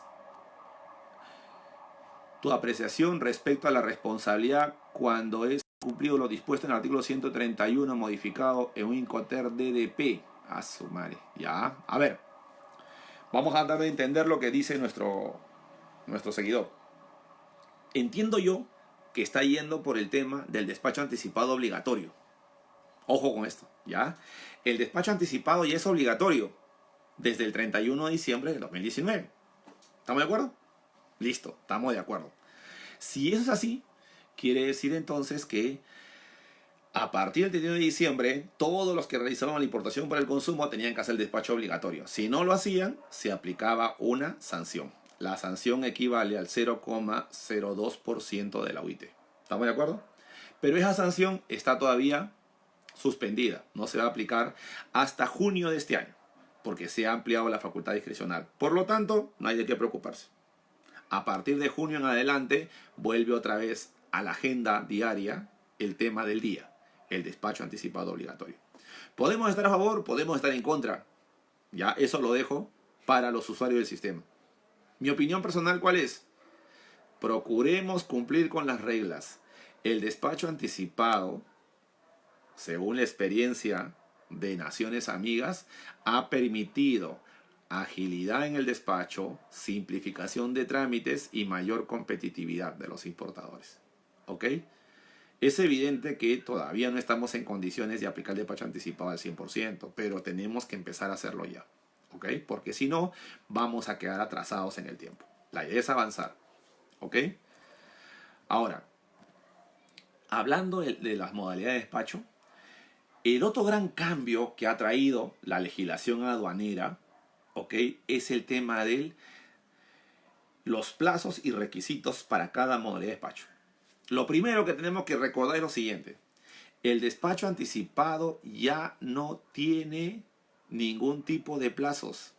El despacho anticipado se puede hacer un día antes, un mes antes, una semana antes. Percy Sandoval hace una pregunta que me preocupa. Dice, ¿qué tiempo tiene un operador que cayó en categoría C? ¿O es que es para siempre? ¿qué salida tiene? La respuesta es muy simple. Depende cuándo haya caído en categoría C. A ver, me explico de otra manera. Si el operador de comercio exterior, ¿no es cierto?, tiene 3 años de autorización, el primer año estuvo en A, el segundo está en C, todavía le queda un año, miren, para reivindicarse. ¿Sí o no? Claro, mucho depende de eso. Ahora, ustedes dirán, pero doctor Oyarce, ¿y qué pasa si en el último año cae en categoría C? Tampoco hay de qué preocuparse. ¿Por qué? Porque si el primer año estuvo en A, como ocurre ahora, ¿ya? El siguiente año también estuvo en A, y el último año está en C, acuérdense, es el promedio de los 3 años el que va a determinar su continuidad o no en el servicio. Es el promedio. ¿Ok? No es que va a desaparecer de un día para otro, no va a ocurrir eso. Solo puede ocurrir eso, y ahí sí ya vamos a la explicación concreta y real, si es que en el promedio de sus calificaciones y categorías de los 3 años, el resultado es C. Eso quiere decir que ella definitivamente, ¿no es cierto?, el último año que se jugaba prácticamente su destino, si no hizo nada para mejorar su categoría, para mejorar sus servicios, para evitar cometer infracciones, quiere decir que ya en ese último año prácticamente ya estaba jugándose la liquidación y extinción total de la organización. Ya no hay más tiempo que darle. Es más, acuérdense, el que termine en categoría C no se le renueva la autorización. La norma es muy clara, no se le renueva la autorización. En consecuencia, tiene que, ¿no es cierto?, liquidar la empresa y dedicarse a otra actividad comercial. O, si cabe el término, ¿no?, crear una nueva razón social y empezar de cero. ¿Ok? Catherine Yanina Moleros Bustios pregunta, profesor, exactamente cuál es la reforma relevante en las importaciones. Relevante, dice, ya. Primera reforma relevante, ya. El despacho anticipado es obligatorio. Segunda reforma relevante, el mandato electrónico en importaciones es obligatorio. Ya está. Tercera reforma relevante en importaciones, ya. En importaciones, ojo, mucho cuidado con esto, estamos entrando a aplicar beneficios para los importadores que son OEA. El importador que tiene el certificado como operador económico autorizado, ese importador tiene ahora la posibilidad, ¿no es cierto?, de aplazar el pago de sus tributos sin intereses hasta el último día calendario del mes siguiente a la fecha en que se produjo la descarga. Entonces, hay beneficios. ¿Ok? Hay cambios profundos en importaciones, ¿ya? Es más, incluso el proyecto FAS, que ya no es un proyecto, ya es una realidad, ¿no es cierto?, está creando un nuevo modelo de despacho que está simplificando muchos cuellos de botella, está eliminando los tiempos muertos del pasado y está permitiendo que el propio importador tenga el control remoto para imprimirle mayor velocidad a los despachos, ¿ya? Y entonces, eso sí es lo más importante de todos los cambios. ¿Ok? Génesis Palomino señala, dice, ¿y por qué a pesar de tener mandato electrónico se están pidiendo el endose en los BLs? Muy simple, Génesis. La respuesta es muy sencilla. Porque el mandato electrónico solamente se utiliza para que el agente de aduana pueda transmitir las declaraciones en el menor tiempo posible, obteniendo de esa forma la simplificación en el acceso a los servicios aduaneros. Todavía no se puede prescindir del endose, no porque no lo quiera la aduana, sino porque existe una ley. La ley de títulos valores señala que el BL es un título valor y que por lo tanto su acción cambiaria a través del endose es obligatorio para mover la carga entre los operadores logísticos. Eso está en la ley y la aduana no puede dejar de aplicar la ley. Lo que hemos creado en la aduana es un mecanismo de simplificación para los trámites aduaneros, para que la gente de aduana pueda, ¿ok?, rápidamente recibir el mandato y transmitir la declaración por anticipado y obtener el levante. Ese es un beneficio reconocido por todos. Ahora, si la aspiración es que esa forma y modelo exitoso que la aduana ha creado también sea acogido por las navieras, por los almacenes y los operadores portuarios, si esa es la razón, yo, Javier Oyarce, te apoyo. Yo también quiero lo mismo. Pero para lograrlo hay que empezar a buscar los medios legales para efecto de implementar un mecanismo legal que permita, sin desconocer la ley de títulos y valores, que los operadores logísticos, portuarios, almacenes, navieras, ¿no es cierto?, puedan colgarse, si cabe el término, de este mecanismo electrónico para hacer que este sistema de mandato electrónico se utilice en todo el comercio. Pero esa es una aspiración que estoy seguro pronto lo vamos a lograr, pero se requiere una modificación normativa. ¿Ok? Ahora, lo que sí debo reconocer es que en la aduana aérea ya no se endosa, por ejemplo, la guía aérea. En la aduana aérea no se endosa, porque no tenemos ese impedimento legal, pues, porque la ley de títulos y valores habla del conocimiento de embarque, del BL, no habla de la guía aérea. Por eso que en la aduana aérea todo es electrónico ya es más sencillo, más fácil. Y eso es lo bonito, ¿no? Porque miren ustedes que lo que está sucediendo en el transporte aéreo, lo que está sucediendo en la operatividad aduanera desde el punto de vista aéreo, se tiene que replicar también en el transporte marítimo, porque es evidente que hay un beneficio singular. O sea, hacer que el mandato electrónico que surgió de la aduana para acercar a los operadores, en este caso a los agentes de aduana, al sistema aduanero y a los importadores, ha tenido un resultado exitosísimo. Imagínense, hoy los importadores ya no tienen que estar endosando documento tras documento para que recién a partir de ese documento físico recibido en las oficinas de la agencia de aduana se inicie el trámite del desaduanaje. Eso ya no es ya así. Hoy el propio importador ingresa con su clave SOL y su RUC a la página web de la SUNAT y elige al agente de aduana de su preferencia. Y lo elige para un solo despacho o para varios despachos. Lo elige para un solo régimen o para varios regímenes aduaneros. Lo elige para un periodo de tiempo o para 12 meses como plazo máximo. Incluso si es que las relaciones comerciales lo conducen por caminos diferentes, podría revocar la autorización que le dio ese agente de aduana o podría modificar la autorización. ¿Ves? Todo eso se puede hacer. Y lo más importante, es gratis. O sea, los agentes de aduana, los importadores y los exportadores gratuitamente pueden utilizar el mandato electrónico. El mandato electrónico, acuérdense, es obligatorio en importaciones y exportaciones. ¿Ok? Otro cambio, hablando de cambios, hablemos del despacho diferido.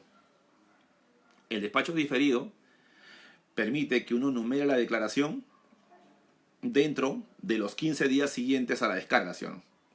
Muy bien. Sobre esto, la norma aduanera ha hecho un cambio que me parece positivo, ¿no?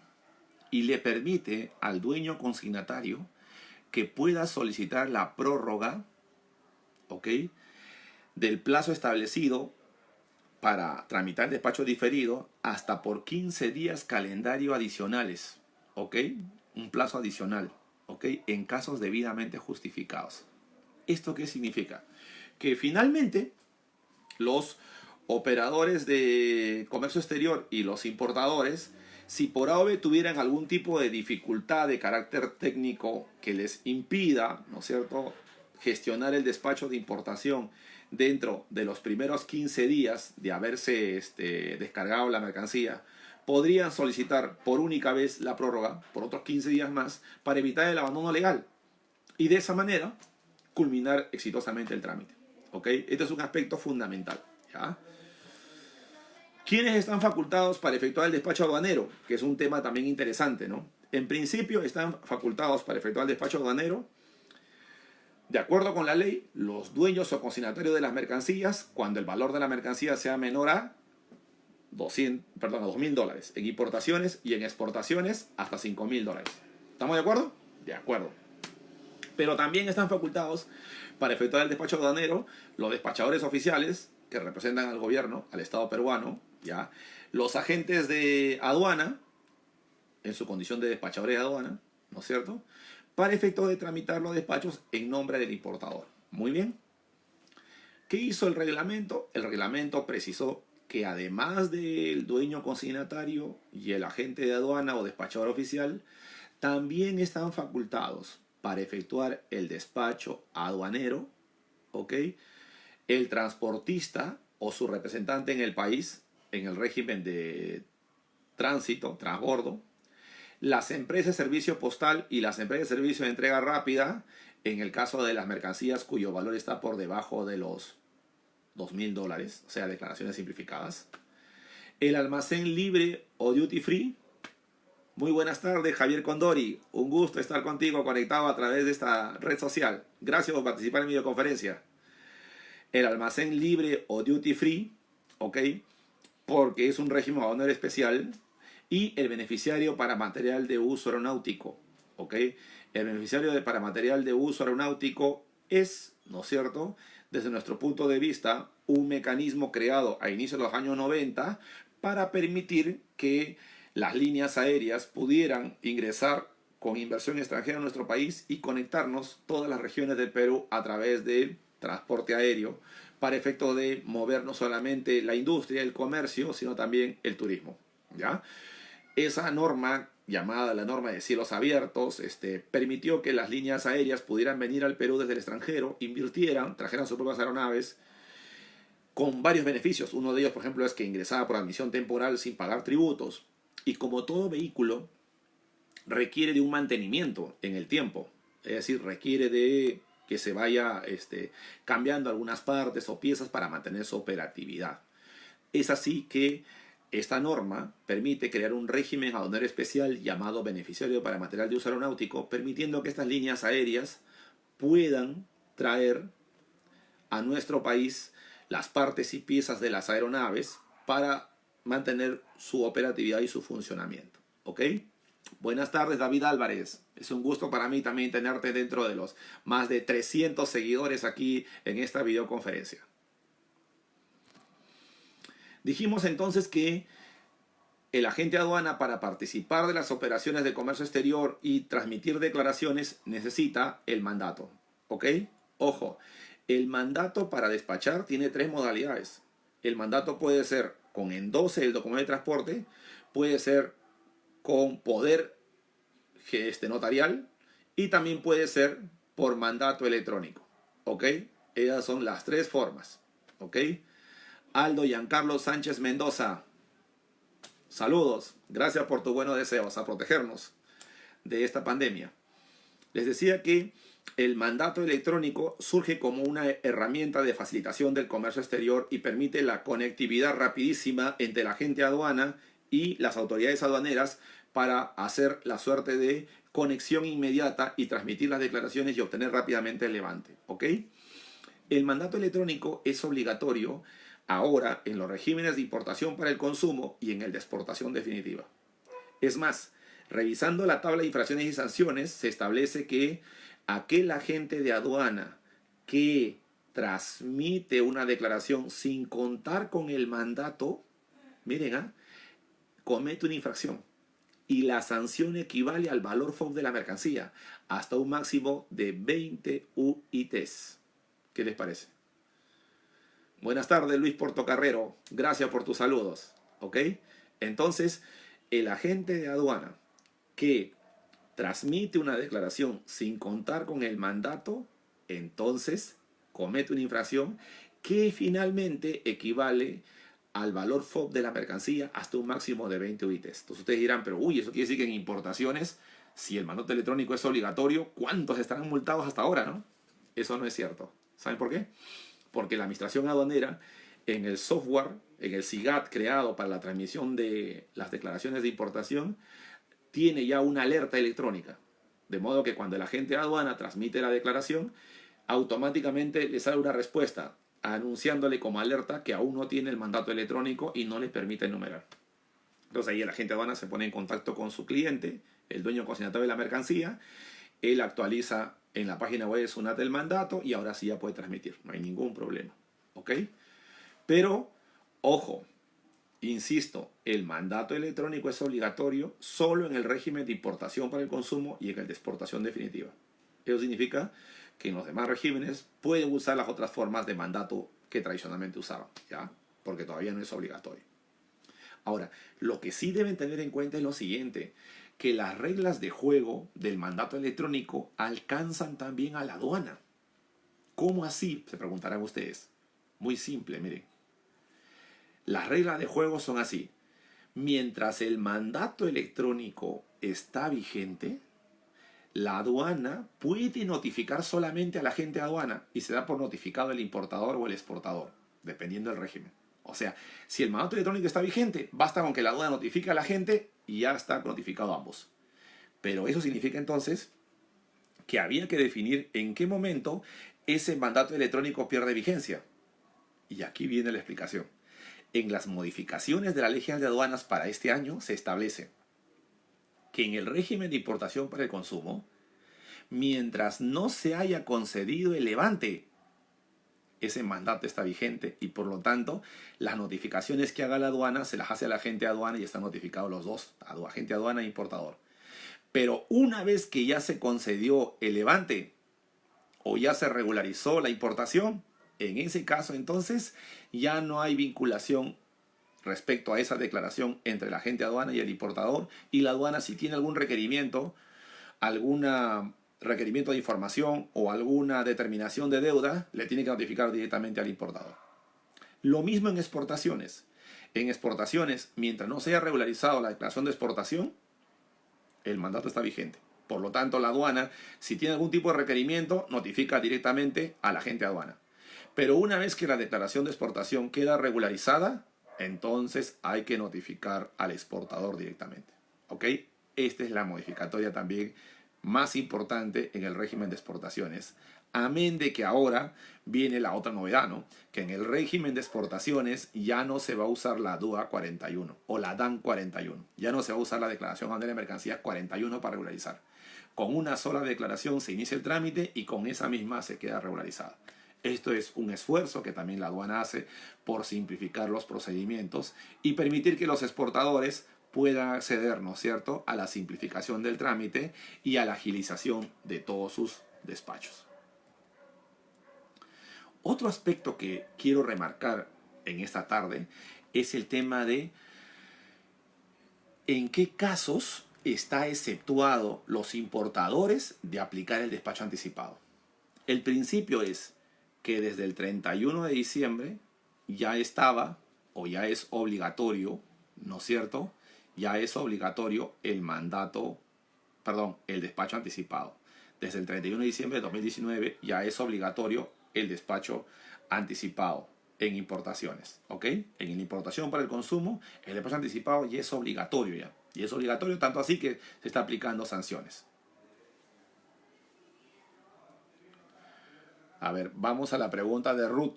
Ruth Villanueva hace una interesante pregunta. Dice, profesor, buenas tardes. Una consulta, dice. Si declaré en la DAN la forma de pago a crédito a 30 días, ¿es obligatorio regularizar una vez cancelada la factura? Buena pregunta. ¿Ya? A ver. Ojo, tú mismo te vas a responder. ¿Ya? Mira. Cuando tú numeras la declaración, en el formato B de la DAN, señalas, ¿no es cierto?, la forma de pago. Y ahí señalas si es al contado, si es con financiamiento post-embarque, etc. Pero el valor que ofreces pagar o el valor que dices que vas a pagar en 30 días ya fue tomado en cuenta para el cálculo de la base imponible de los tributos. Ya pagaste los tributos ya. Ya está listo. ¿Ok? Ahora, ¿qué es lo que va a ocurrir después? En una fiscalización que la aduana realice al importador, va a verificar en los libros contables si efectivamente el pago se realizó dentro de la fecha fijada y si fue el monto correcto de acuerdo a lo declarado en la DAN. ¿Ok? Entonces, regularizar la cancelación de la factura no es un requisito aduanero, ¿ok?, para fines del despacho, porque una vez que otorgue el levante ya concluyó el trámite. Pero siempre es bueno contablemente tener claramente regularizadas todas tus operaciones para, en caso de una fiscalización, evitar el sinsabor de que el auditor o fiscalizador, al detectar inconsistencias en la información declarada en la DAN con lo registrado en los libros contables, empiece a aplicar infracciones o sanciones. ¿Ya? En principio, no sería necesario regularizar. ¿Ok? Christopher Jim pregunta, al numerar una importación, ¿el sistema de aduana te avisa acerca del mandato electrónico para no caer en infracción? Sí, efectivamente, eso es lo que yo he sostenido. En el régimen de importación para el consumo existe una alerta electrónica, ya que permite que el importador sepa, ¿no es cierto?, con anticipación antes de lanzar y enumerar su declaración que no tiene todavía el mandato electrónico, para de esa manera permitirse la posibilidad de subsanar esa infracción. ¿Ok? Un saludo especial también a mi colega, la docente Santome, quien nos sigue a través de sus redes sociales y está difundiendo este video también a todos sus seguidores en la Universidad San Ignacio de Loyola y en Certos, donde ella brilla como docente. Sigamos entonces.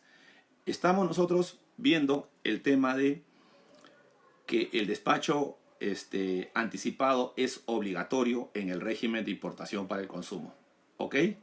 Pero hay excepciones. ¿Cuál es la excepción? Primera excepción, cuando el valor FOB de la mercancía no exceda los $2.000 de los Estados Unidos de Norteamérica. Miren, primera excepción, ¿eh?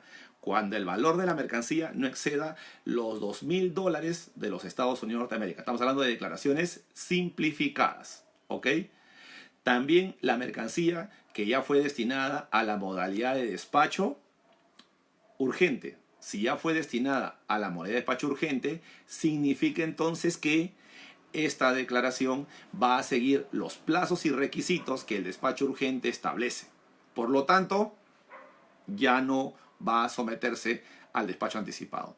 Tampoco se acoge al despacho anticipado las importaciones que se enumeren para aquellas mercancías que ya están en el país, pero que previamente ha sido destinada a otro régimen aduanero, por ejemplo, depósito. Una mercancía que ya está en el régimen de depósito, si recién se animan a nacionalizarlo, ya no se puede someter al despacho anticipado porque ya está en el Perú. Tampoco es obligatorio el despacho anticipado cuando se trata de mercancías por las cuales se solicite los contingentes arancelarios. ¿Ok? Es decir, si se solicita contingentes arancelarios, significa que están invocando un tratado de libre comercio en el cual se han fijado cuotas, ¿ya?, de determinadas mercancías, por ejemplo en toneladas métricas, para concederle rebajas o exoneraciones aduaneras o tributarias. En ese caso entonces tiene que hacer despacho diferido, no anticipado. Tampoco es obligatorio el despacho anticipado, está exceptuado, cuando la mercancía proviene de una zona franca o zona especial de desarrollo. Y tampoco es obligatorio el despacho anticipado en las importaciones de mercancías restringidas. Del mismo modo, tampoco es obligatorio el despacho anticipado para las mercancías que ingresan al Perú al amparo de la ley 29963, que es la ley de facilitación aduanera y de ingreso de participantes para la realización de eventos internacionales declarados de interés nacional. Esta norma lo aplicamos cuando recibimos a todas las delegaciones que vinieron al Perú para competir, los deportistas, en los Juegos Panamericanos Lima 2019, ¿ya? Y los Panamericanos también. Tampoco es obligatorio el despacho anticipado para las mercancías calificadas como donaciones. ¿Ok? Las mercancías calificadas como donaciones no es obligatorio el despacho anticipado. Entonces, la modalidad de despacho anticipado es obligatorio solo en el régimen de importación para consumo. ¿Ok? En los demás regímenes aduaneros es opcional. Si desean, lo someten al despacho anticipado, salvo que los reglamentos específicos de cada régimen aduanero no lo permitan, pero finalmente, ¿no es cierto?, la obligación solo está en el despacho anticipado. El despacho anticipado, o sea, en el régimen de importación para el consumo, solo es obligatorio el despacho anticipado. ¿Ok? Veamos finalmente los despachos urgentes. ¿Qué cambios hay en despachos urgentes? En principio, los despachos urgentes tienen esta característica. Se dividen en envíos de urgencia y envíos de socorro. ¿Ok? ¿Qué son envíos de urgencia? Todos aquellos bienes que por su naturaleza no pueden permanecer mucho tiempo en las aduanas y tienen que desaduanarse rápidamente. Y ahí estamos hablando de, por ejemplo, órganos humanos, sangre, plasma, animales vivos, vacunas. ¿Ok? Y envío de socorro, estamos hablando de aquellos bienes que adquiere el Perú para superar algunos problemas que se dan en el territorio, como por ejemplo la pandemia, lo que hoy estaba pasando, o estamos hablando de catástrofes. Entonces ahí están las ambulancias, los equipos médicos, el instrumental o accesorios de los médicos, todo eso sale como envío de socorro. ¿Ok?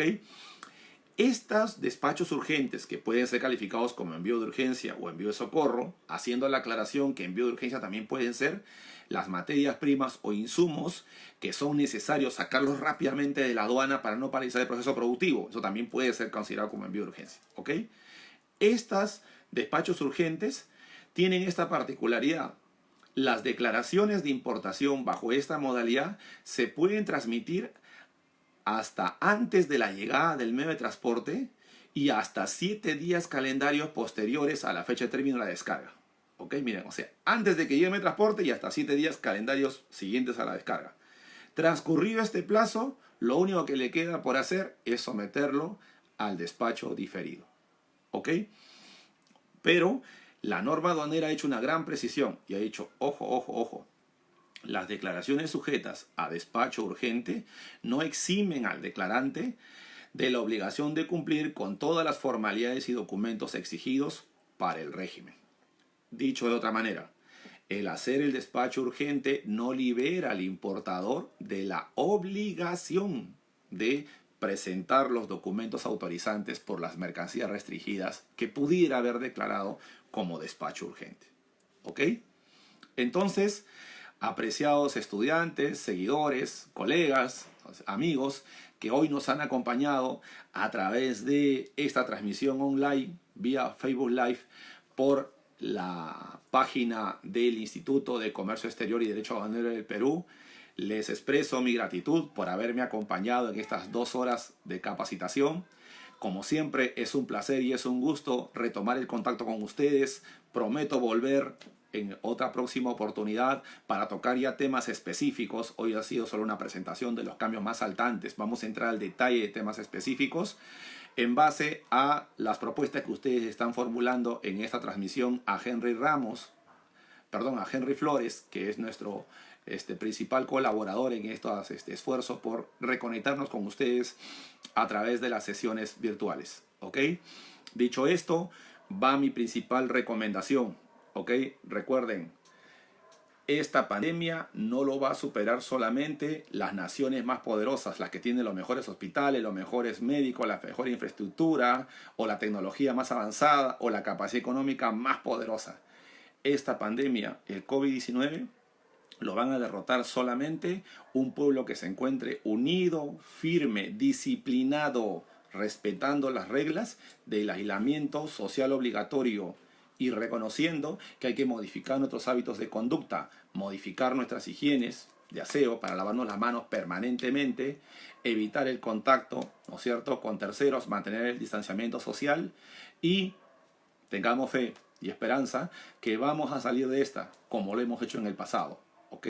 Y vamos a superar esta pandemia con la buena voluntad de quienes tienen a cargo hoy, desde el sector salud y del gobierno, ¿no es cierto?, el darnos todas las condiciones necesarias para superarlo y la norma respectiva para mantener vigentes los servicios básicos, y de nosotros, ¿no es cierto?, que disciplinadamente tenemos que proteger no solamente a nuestras familias, sino también a los compatriotas, ¿no es cierto?, con quienes tenemos contacto para evitar que se propague este virus y pronto podamos reencontrarnos, ¿no es cierto?, en las aulas universitarias, en los auditorios y en cada una de las actividades laborales, sociales y familiares que hoy, ¿no es cierto?, estoy seguro, estamos extrañando.